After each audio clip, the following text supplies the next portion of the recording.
joins the Antisocial Network. Yeah. Mask up, stay 6 feet apart. Yeah, right. All right, here we go. Hello. Go ahead. Sorry to interrupt. Welcome once again, gentle listeners, to YUH with Lisa, Phil, and Aaron from California. And boy, must his arms be tired. This week we are talking to Sean B.W. Parker. Sorry about that. I don't have my glasses on. And they're not in the room.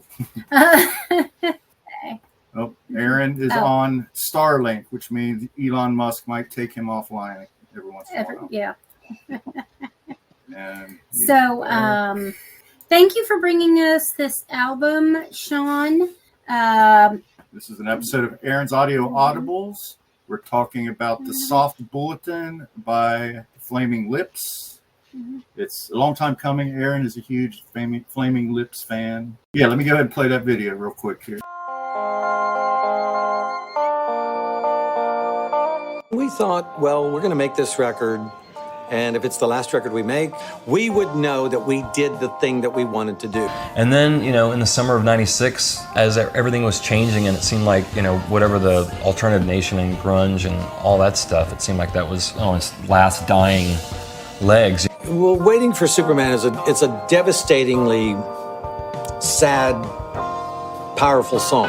And I remember we'd sent Spoonfuls a ton to some people at Warner Brothers, and we got a lot of phone calls back like, man, those vocals just sound like shit. What's that singing he's doing? We were dying to put like giant distorted guitars on this in the chorus, how can you not? But instead we have clean flangey or chorusy guitars, We used to do parts by committee, we call it, where I would sit at the keyboard, and there's me at the keyboard, there's Dave, Wayne, and Michael all sitting there, and I'm playing, and as I'm playing, they're like, yeah, or yeah, or no, don't do that, And that's what I think is in those songs. It's you being scared, but you accidentally being brave, you not thinking you can handle it, and you kind of on one level handling it at the same time. And I would have never thought that music anybody would be able to relate to. Well, the Spider Bite song, I feel like it puts itself out there as a whimsical, funny kind of song. Here it is right here. Here's the bite in question. I thought that I'd been bitten by a spider. He went to the doctor, and the doctor said, yeah, we may have to cut off your arm, as if that was a good solution. We literally shook each other's hands at the door and said, well, that might have been the last one. It's a record that's always with us, and we're always considering it. We're always playing it. We're always celebrating.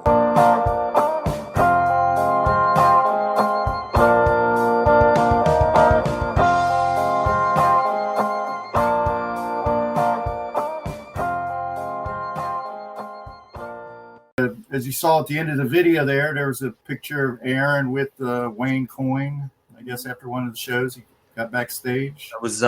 That was the, what do they call, I guess the debut of Embryonic. Okay. They did most of the songs from that album. It was a very small sort of secret show at the Ricardo Montalban Theater. Nice. Wow. So Sean, welcome. We didn't get around to really welcoming you, but welcome to our podcast. Thank you. Delighted to be here. Yeah. So we're going to keep it kind of informal until we get to our, breaking down the album section of it. But tell us a little bit about how, first of all, I saw some of your artwork online. I wanted to commend your artwork. I really enjoyed looking at that. I seem to recall Helena Bonham Carter. You seem to use some pop culture figures for your art. And there was one of Elvis.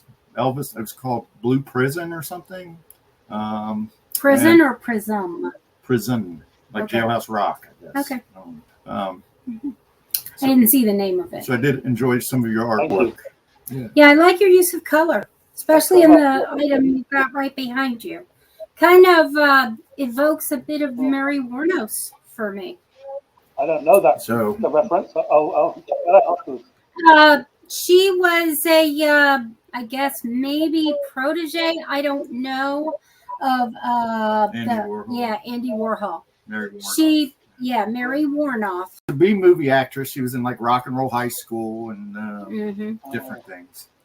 And now she does art. And it's just not so much the subject matter. Her subject matter is more landscapes, but she utilizes a lot of the colors you have directly behind you.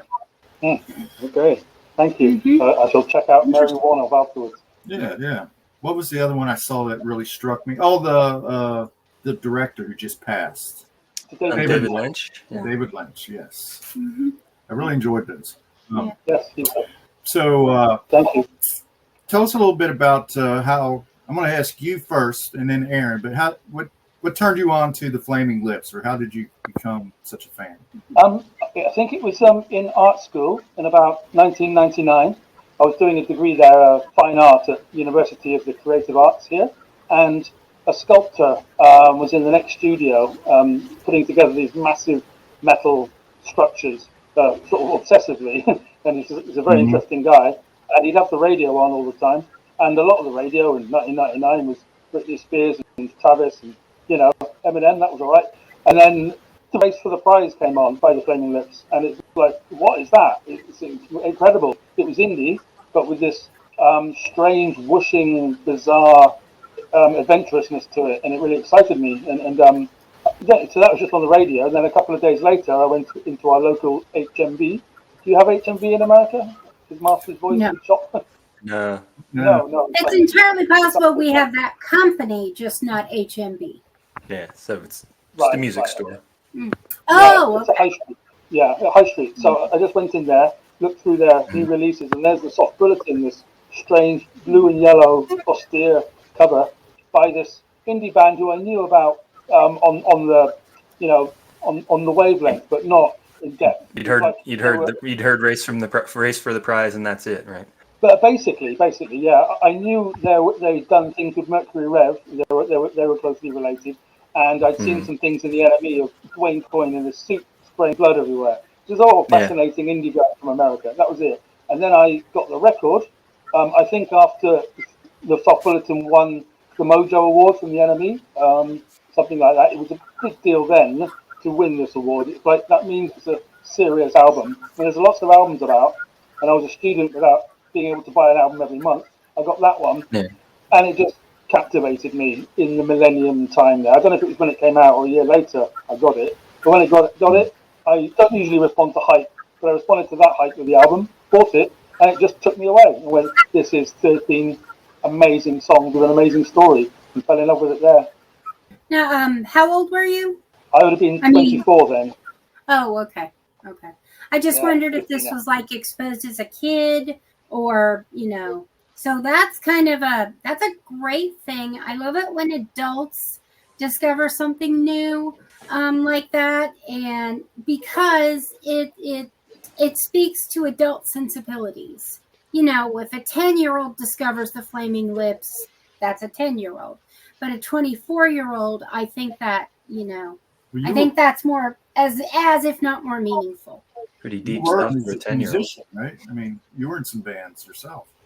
Yeah, there's that. I'm constantly open to new stuff. And there was also, at that time, 97 to 99, when my father passed away in 97 when I was 22.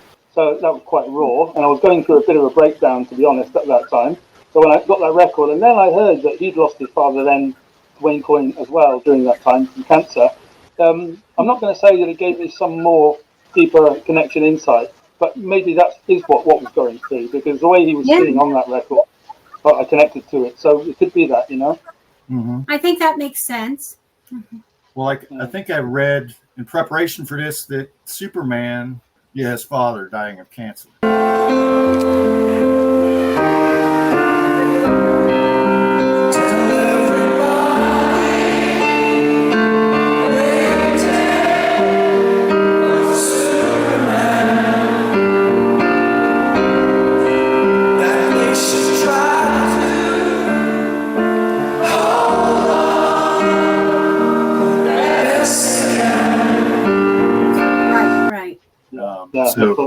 So I can see how that would definitely resonate.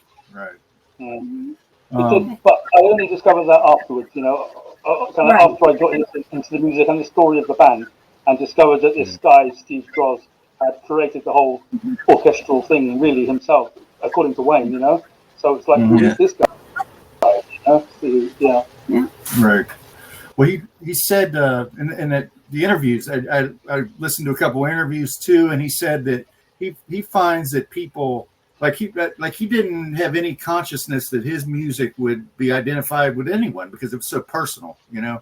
So he was overjoyed to find out that people like yourself were able to kind of withdraw, you know, from songs like Superman, and I guess you know, they were able to identify with the feelings and emotions of it in the correct way. That he actually was able to get that across to people through the music intrinsically. Whereas when you listen to it and you read the lyrics, a lot of it, quite honestly, don't make a lot of sense. No. So it wasn't just the lyrics that got his message over. It was actually the music, you know. So, but Aaron, what about yourself? How did you come on board? It was like 2006 or so when I first got into the Flaming Lips. So I'd have been 30, 34, no, Already in LA? 38, I guess. Yeah. Oh, yeah. Long in LA. Oh, yeah. I picked up At War with the Mystics, and then I had seen on Austin City Limits, I think it was the episode where it was the Flaming Lips were half of it and the Shins were the other half. And the Flaming Lips half, it was just the trio. It was Wayne, Steven, and Michael. And Steven was behind the kit, if I'm remembering right. And they did a bunch of Yoshimi stuff, and he did the Blood. And Cat Power came on and did War Pigs with him. I think I saw that. I think I caught that. Just I didn't sit there and dedicate my time to the whole episode, but I remember seeing clips from that somewhere. Yeah, and Wayne had this like shop light, you know, with the kind with the hook that you'd see in a garage. And he's swinging it around by the cord, and it's, you know, making these rings in the dark. And I ended up picking up Yoshimi and the Soft Bulletin within a few weeks of At War with the Mystics, and those are still my three favorites of their albums. I've seen them probably 6-7 times, including a performance at Hollywood Forever Cemetery on June 14th, 2011 of the Soft Bulletin. Oh, okay. And they invited everyone to come back the next morning at dawn for a special performance, and they were at the bell tower, and Michael Ivins was playing the bell instead of the bass, and they did Do You Realize for about 15 or 20 minutes. Sweet. With that's a special performance right there. That's the cemetery that you regret not taking us to when we went. Yeah. A lot of Hollywood luminaries laid to rest there. So, Sean. I will say when we went to California, Aaron was a terrific tour guide. Yeah. Very supportive of, you know. Yeah, we did a great job. Yeah. Sean, how many times have you seen them live? I saw them once in 2017. Well, okay. So while we're waiting for Sean to come back, I'm gonna go ahead and I'm just gonna do my little. Obviously, I've never seen the Flaming Lips Live. I had heard things like Jelly, things like Do You Realize. So I knew some of the stuff that made it to the charts, but I'd never seen them live, and I wasn't a devotee like Aaron became. But so I did do a little bit of research in that. I listened to an interview, so I got a few comments I heard from the interview. He was born in 1961 in Pittsburgh. Now lives in Oklahoma City, where he moved to when he was fairly young. So he's been almost a lifelong citizen of Oklahoma City. I'm talking about Wayne Coyne, of course. He was influenced by the Beatles and Black Flag and the Who. Honestly, I do hear a little bit of Beatles in there. Yeah. A slower version. Especially the later version, Sgt. Pepper's psychedelic right versions of the Beatles. He attended a Who concert in Oklahoma City. Wayne attended a Who concert in Oklahoma City when he was young, and with his brother, right? With his brother, right? And that left a huge impression on him, and he thought it ironic that he was able to actually go backstage at the same venue as an adult and have a conversation with Pete Townsend, as a peer. Yeah. He was really kind of, That's cool. yeah. He once worked as a Long John Silver's cook. I thought that was for a long time. Was he for a long time? Yeah, until he got robbed. Really? Oh yeah, you got to watch The Fearless Freaks, the documentary. I watched a little bit of that, but I didn't. He's like, yeah, here's where they had us get on the ground. Oh wow, wow, that's deep. He seemed to have he has a good sense of confidence, or he knows that his voice is not perfect, and he knows that it's not for everybody. So he's very cognizant of that, and it's like so sometimes and that's what some of the songs were markedly better than others. Yeah, I'm just gonna say that. And he's not. Looks like Sean's got back on, so that's great. Sean, can you hear us? I can. Can you hear me? Yes. Yep. Okay, so why don't we go ahead and turn off our camera too? Okay. And we'll all be anonymous. Right. Okay. Oh, nobody can hear me. Nobody can see me doing my arms. Okay. And so we just Philip was doing a little bit of a little bit of background, a little bit of Wayne Coyne bio. So the last thing I'll say is that they came on kind of at the end of the grunge era. Like the grunge era was just finishing up. Nirvana, Soundgarden, Alice in Chains, Red Hot Chili Peppers. So they did like tour with those bands occasionally, and they were on tour with the Chili Peppers, and they would get routinely booed. Their music, I guess it wasn't Chili Pepper adjacent. Grunge was more punk, almost punk infused, with some like metal and some hard rock, whereas Flaming Lips draw a lot from the psychedelia of like the 60s and stuff. So, but typically speaking, their standards like Jelly would get good responses on those tours, but it was like hot and cold. But they fed off of the negativity, is what he pointed out. That they actually fed off of. So, which is a very punk thing. Yeah. Right. To feed off the negativity of your psychedelic music. Yeah. While touring with a punk-ish band. Yeah. Okay. So at least do you have any impressions or anything you want to contribute just in a discussional way? Not really. I will say that I am one of those people for whom Wayne Coyne's voice was not my favorite. But I feel like some of the songs it was markedly better than for others. Well, we'll get into that when we I like Gibby Haynes said he's like Neil Young on some kind of gas. Not necessarily a good gas, just gas. Yeah. I mean, he stands out so much on stage. With the wild hair and the stunts and the blood and like you said, the balloons and all that shit. It's a very earnest voice. Yeah. I don't think it's a bad voice. No, it wasn't, I didn't love it on some of the songs. I guess when I heard the interviews, I was expecting a little bit more Gibby Haynes than I got. When he talks, he's pretty rational and isn't, all over the place, like stream of conscious crazy or anything. Yeah. But and we know from that. He's a practical guy. I mean, he's always there, helping set things up like he's a roadie. Oh yeah, he's hands on. He's very hands on. Yeah, I like that. Okay. Did you get a chance to talk to him much when you got your photo op, or did you? Basically got to shake hands with the band and take a photo with Wayne. That's cool. Yeah. Could you have had the whole band and not just Wayne, or? Yeah, I mean they were all sitting at a table and Wayne was standing next to the table, so I'm sure Stephen would have stood up. Okay. Yeah, but just wondered. Well, Sean, what we usually they're all do? signing. They were mostly signing CDs. Okay. Signing CDs. Yeah. I did see.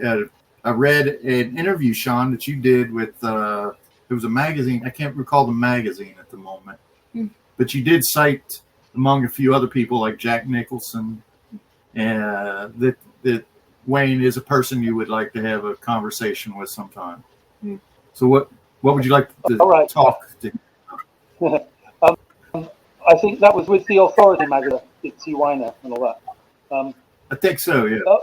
He's just a he's just a very compelling guy, and I like how he, especially on the soft bullet, that he talks about science and grief and loss, but he wants to infuse everything in 70s artistic mentality, and he mixes all that up with a lot of charisma, of course. And I would just probably sit there listening to him, imagine, because we'll probably talk about science, maybe. I don't know, whatever he wants to talk about. Right. Right. Geopolitics, geothermal, Geothermal. yeah, astrophysics. If it's Wayne, you're probably going to end up talking about despair and death. Yeah, I guess so. Sure thing. Okay. So why don't we get into the album? The album is, of course, the Soft Bulletin, and it was released in 1999. So we're talking 20. Oh, there you are. 26 years ago. Yeah. I'm realizing too, Sean probably listened to the UK version, which has a different song, right? It's got slow motion instead of the spider bite song. Really? Mm-hmm. That's interesting. It had slow motion on it. It was brilliant, but it didn't have the spider bite sounds. So I didn't actually hear that until about 10 years ago. But that's the only real difference as far as I'm aware. Okay. So you can go ahead and include that in your top 5 if you want. Which one? We lost Aaron. We're having some issues today. All right. So the spider bite. Why don't we go ahead and we'll just the album was released in 1999, just before, what's the one called? Yoshimi Battles the Pink Robots. Yes, yeah. All right. So what we do is on Aaron's Audio Edibles, under our new format, is we just take our top 5 songs from the album, and we talk about them, and then Aaron puts that into his Google sheet, and we come up with a banger of the podcast. Cool. And by that that's just like, as a group, our most loved song, points wise. Nice. So we go with Sean. Why don't we go with you first? What is your favorite 5 tracks from this album? My favorite 5 are. Do you want it going from 5 to 1 or 1 to 5? Or 1 to 5 because it's easier to type. Okay. Aaron's keeping score, so let's do 1 to 5. There you are. Right.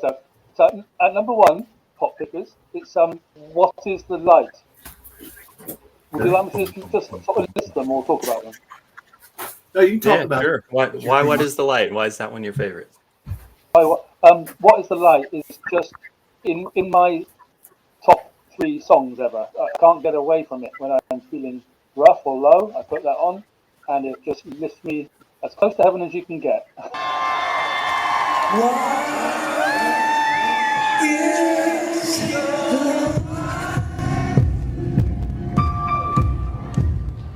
That you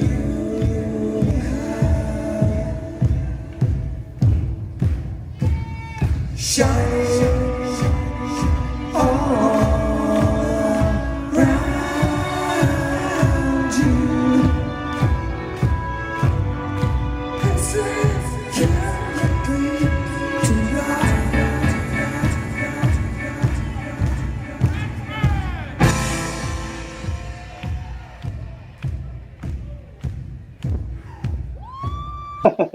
It's just amazing. It's a doomy verse and kind of Wayne aspiring in some direction, but the chorus thing with the incredible strings by Drost, I guess, just this beautiful arrangement, and Ivan's bass behind it, giving this just absolutely celestially beautiful track in my mind.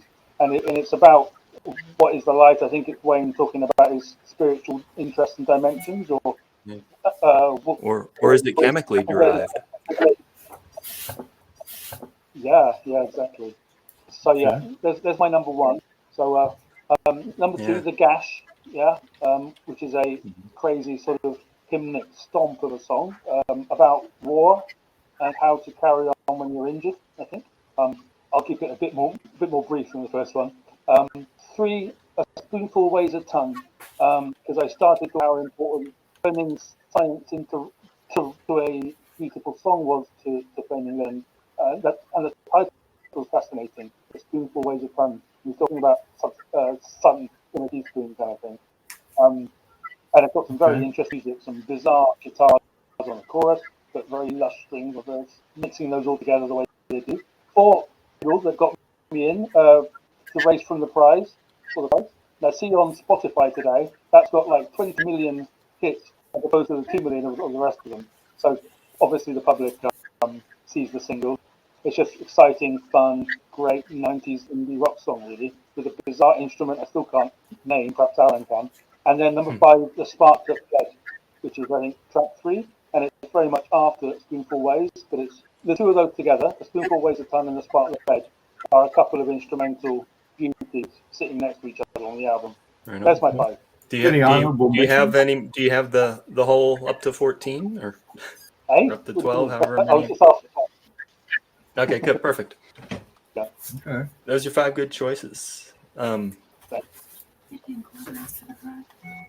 Yeah. So, are we going to go in any specific order, Phil? I'll go ahead and do mine. How about Okay. that? So there are 2 versions of Waiting for Superman, and I was wondering why that. What in the original, in the OG, was that the case, or On the CD I had, they were the first, and they were on in the same order as the Spotify playlist that you're doing, yeah? but it didn't indicate which were the remixes. Okay. So it turns out that on the US one, the first song is The Race for the Prize is the Mokran remix. Yep. I prefer the other version, the Lips mix. It sounds more like there's more balls in the drums. It sounds almost like he's got some, I don't know, sheet metal or something under his kick drum. It's got this boom boom boom boom. Just sounds so good. Okay. Waiting for Superman. I'm not even sure what the differences are in the 2 versions. Well, I listened to them back to back, and I like the one that's called the Macron version better, just because the production value. This is my number 1 song. I think they maybe they mix the vocals lower in one than the other. Is that the difference? Yeah, yeah. it just doesn't. I guess the original doesn't sound as crisp and loud Right, and strong right. as the Macron or Reedley. Macron. So I wasn't going to make it number 1 and 2, but I was going to make it number 1. So we'll say the Macron version number 1. When I just liked, I guess it was more accessible. It's probably the song that I'm supposed to like. As somebody who's just been introduced to the album, which is okay with me. Yeah. So, but I guess it's like a producer that was tasked with making some of the songs more radio friendly. Maybe so. Yeah. I do like what he did with Buggin'. I'll say that much. Mm-hmm. That's right. That's what you sent that to me earlier today, right? I sent you the original version of Buggin'. Yeah, the Lips mix. Okay. Well, anyway, Waiting for Superman, number 1. Number 2, Suddenly Everything Has Changed. I like the strings in it, the emphasis and echo when he sings changed. All these songs are quite, kind of a journey or kind of a fantasy because it's psychedelic. It's the psychedelic elements come through. Number 2, Suddenly Everything Has Changed. Number 3 is The Spark That Bled. I like the way it has a structure. It's got like 4 movements, or actually 3 movements. It like reprises the first movement. It's almost like 3 different songs. I felt like that was a really good journey. And number 4, The Gas. I found the background singing and the marching, the ominous nature of it, the sound, the synthesized big vocals in it was so different from any other track on this album that I really liked. I really liked The Gas a lot. And number 5, Feeling Yourself Disintegrate. I like the dreaminess of it. The sort of repetitive chorus actually works in that. Sometimes a repetitive chorus can be an annoyance, but not in this case. And Feeling Yourself Disintegrate, it's like you said, Wayne takes a lot of stuff internally and it seems to be tortured by it, and it comes out in his music. and he's not afraid to express to his bandmates and presumably to his friends and family that he worries about things, and that he's he's got humanity about things, and sometimes it can be his worst enemy. So, but yeah, my honorable mention, I had number 6, The Observer, number 7, A Spoonful Weighs a Ton. So I could have gone down the whole list. I'm not going to say that it's the favorite album we've ever covered. I like certain. I'd certain say songs. it's not my favorite Flaming Lips album, but it's the best Flaming Lips album, if that makes sense. Yeah. Yeah, Okay. it does. Yeah. All right. So that's mine. Okay, well, why don't I go next and Aaron can anchor? And save the best for last. Okay. So, Waiting for Superman, the Mockrin version, I felt that was for me, that was the best song on the album. Number 2, The Gash, I found it to be a little bit of spooky fun. Okay. Okay. Number 3, Suddenly Everything Has Changed. Mellow, melodic. I can definitely see sitting by a fire listening to that song. Now, my number 4 is going to be the Spider Bite song. I just loved the silliness of it. It was actually You know that song was all based on real events?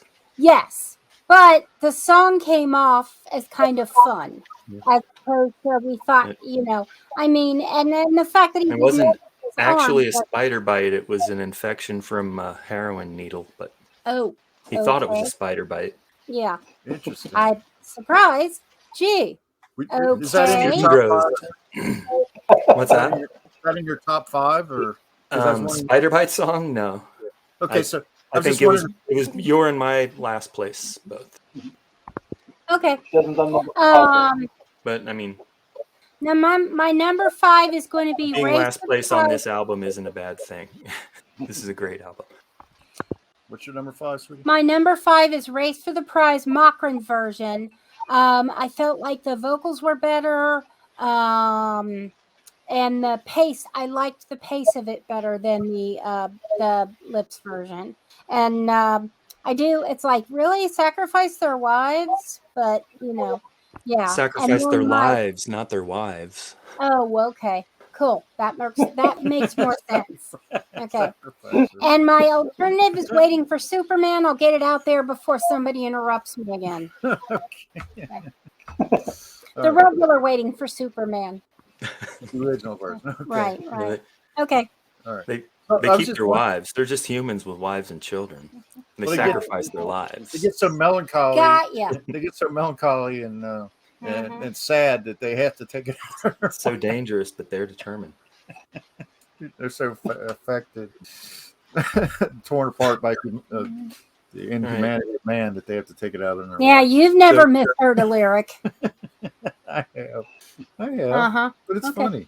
I'm sorry. All right. Mhm. So, but Aaron, I was just interested because I was under the impression that the spider bite, what actually was a spider bite, but like I said, I didn't see that whole No, documentary. it says in the song that it wasn't actually a spider bite. At some point, it's alluded to, but I didn't realize it involved heroin. We shouldn't be so gullible, I guess. Right. And can I have a sip? Sure. Thank you. Anything else to add about the spider bite? Oh, I'm sorry.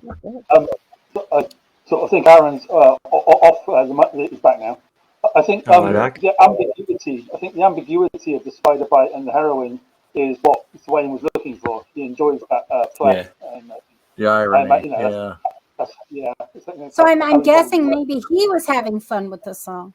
Oh yeah. I'm sorry, Sean. I didn't mean to overtalk you. Literally, Stephen had what he thought was a spider bite and ended up being an infection. And then also Michael Ivins had a very serious car accident. And he's ever since played the bass on a stool. And that made its way onto the song as well, right? He did mention it's the like car second crash. verse. Yeah. So this song's very autobiographical, or this album, for sure, Yeah, that kind of comes out in the At least whole thing. that in a way, song's doesn't certain. it? About all those Yeah. different events kind of piling into the making of it. It definitely feels like that to me. even though it's Right. cheerful. Those things are happening in a big way. Yeah, Wayne described it as the music's not in despair, but the person making the music is in despair. Mm-hmm. Nice, Mm. nice, exactly. Okay. Well, Aaron. So it's up to me now. Let's see. I have number 1 and number 2. Feeling yourself disintegrate into sleeping on the roof. I think the album would be much better if it just ended there and didn't have the 2 extra tracks, the extra Race for the Prize and extra Superman. Number 3 is Race for the Prize. Number 4, What is the Light? And number 5, Yay! Michael Ivan's best bass line ever. Suddenly everything has changed. Best bass line ever. Michael's Sean best was bass. happy- Sean was happy with one of your picks there. Mm-hmm. Yeah, What is the Light? That was his number 1.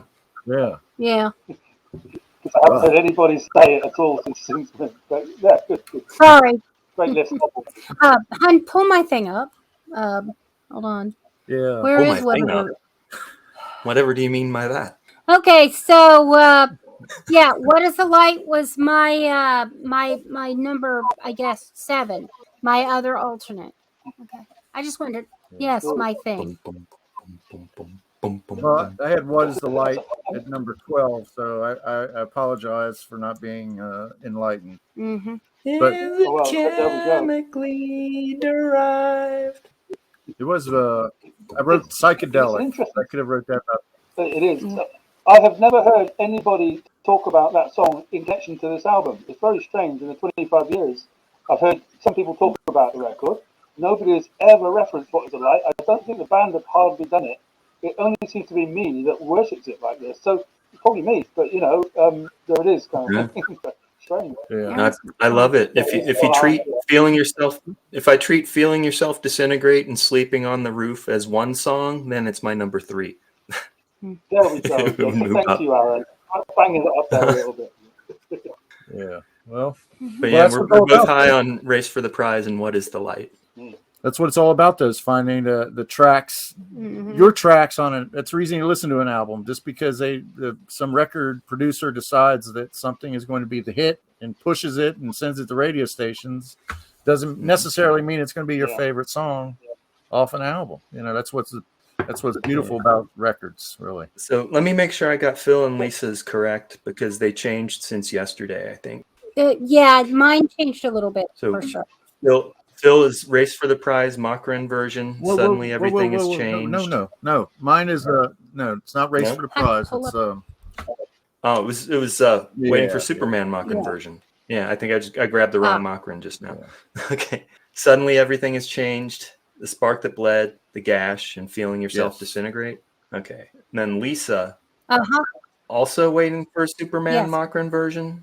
The Gash, Suddenly Everything has Changed. Waiting for Superman, the other version, and the Spider Bite and I song. moved Waiting for Superman down and moved Spider Bite up. Oh, and Race. So Spider Bite's number 4. And then number 5 is Race for the Prize, Machrin version. Race for the and Prize. then Waiting Machrin for remix. Superman Lips All right. moved to 6. All right, that's all right, enough for the don't give results. us the Should results. I Remember, reveal? we got to do a little show business here. Hold on a second. Okay. We're going to drum roll it.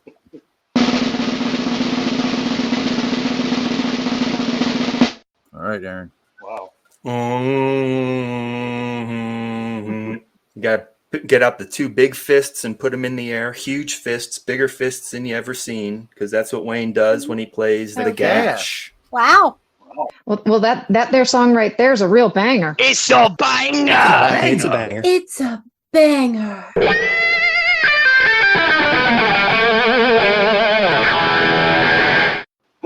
Wow. We couldn't even put over. You and I voted Superman number 1, and we couldn't get that over.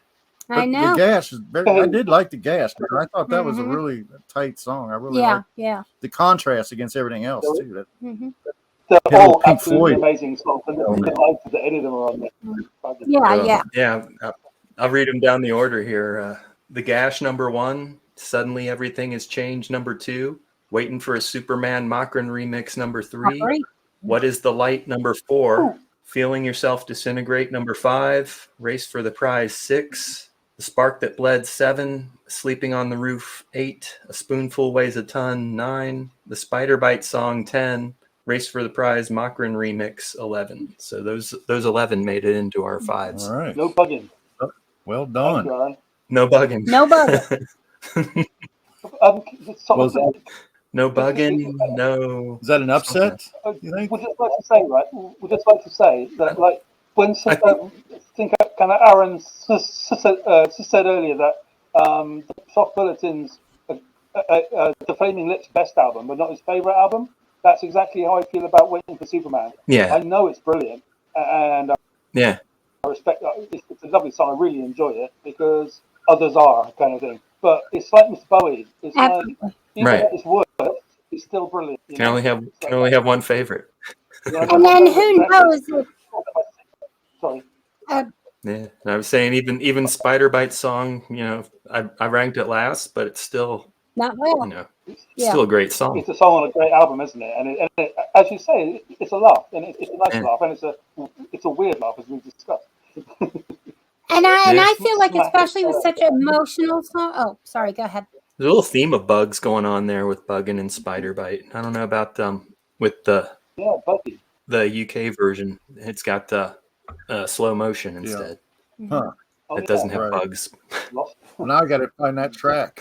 I feel like with such. I sent you a link to What'd you it. say, Lisa? I feel like with such an emotional album, it may be over time as you change, mature, that you may find different songs to be, Yeah. I should share that when I saw this, I mentioned it was June 14th, which is not only Phil's birthday, but was my dad's birthday. And he passed in 99, the year that this album came out. Oh. And and I was in a funeral I was at not a funeral, but a cemetery. And I was pretty much openly bawling when they were playing Waiting for Superman. Wow.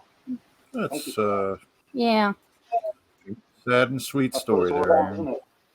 Mm-hmm. Yeah. Sometimes you just feel it. You gotta let it go. And I do feel if you're listening to this album, you want to look at lyrics too.